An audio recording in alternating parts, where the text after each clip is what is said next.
1000 కిలోమీటర్ల దూరంలో ఉన్న లక్ష్యాలంటే చైనావి. పాకిస్తాన్‌లోనూ 1000 కిలోమీటర్ల దూరంలో ఉంటాయి.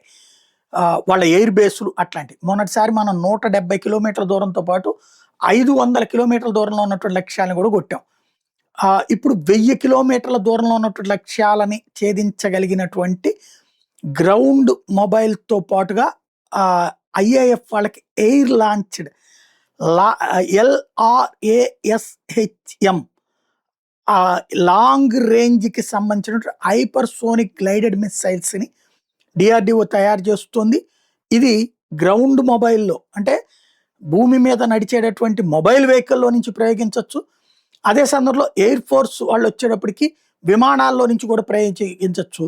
1000 కిలోమీటర్ల దూరంలో ఉన్నటువంటి లక్ష్యాల్ని ఇది చైనాలో అయినా సరే, పాకిస్తాన్‌లోనైనా సరే వాటిని దెబ్బతీయగలిగినటువంటి వాటిని తాజాగా డిఆర్‌డిఓ మన రక్షణ పరిశోధన మండలి తయారు చేసి ప్రయోగిస్తోంది, పరీక్షిస్తోంది.